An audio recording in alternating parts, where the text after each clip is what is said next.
close to Dawson Springs, Kentucky, where the December 10th tornado hit. This is what a lot of people call the Mayfield tornado. I'm starting to see trees downed.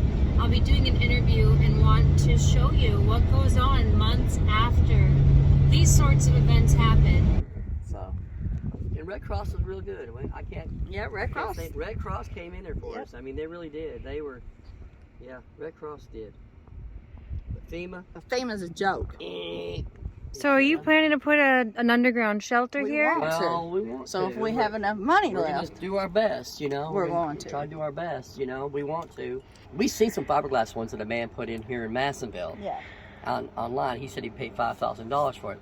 You know, it looked decent, you know. Fiberglass, he said put it in that day. You know, it took him about 3 or 4 hours to put it in. Dug a hole and put it right in there. And I really liked the way it looked, you know. Our sons were here in the Right house. When we come down the road that night, we didn't even know where we was at. Because there used to be a church right up there, and the church was gone.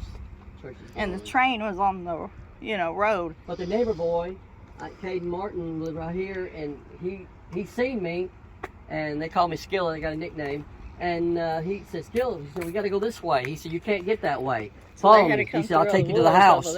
I came through there, and I was like, I don't even know where I'm at hardly.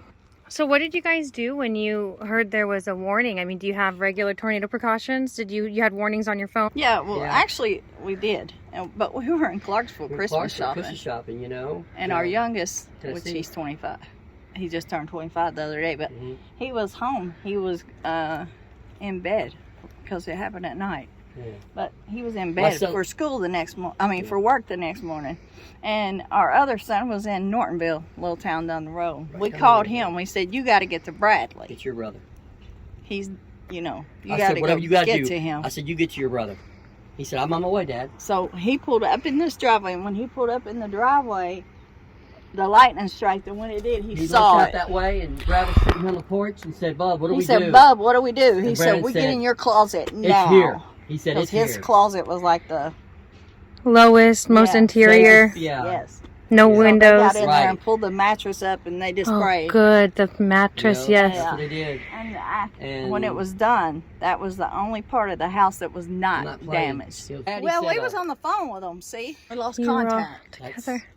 And we was like, oh my God, worst I was 10 freaking seconds out. of your life, you can't hear your kids' voice. Yeah.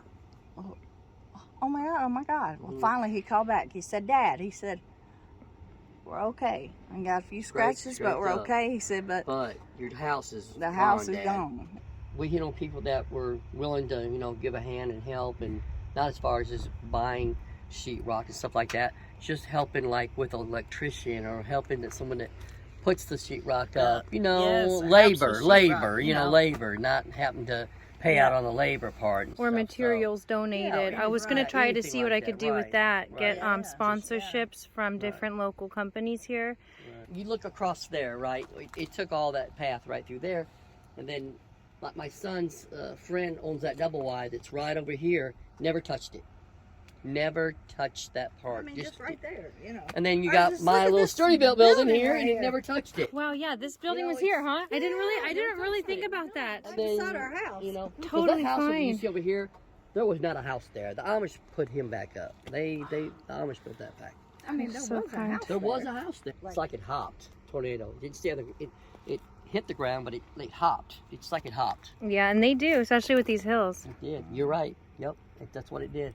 And this lady over here had a beautiful home on top of it. You can't even see it now. You can't see it. Well, but it's gone. Imagine right over the top of that garage right there, a beautiful $350,000 home on very top of that hill where that tree is right there, that pine tree right over there on top of that hillside. Yeah. A beautiful home that lady had right there. And I don't know what she's gonna do.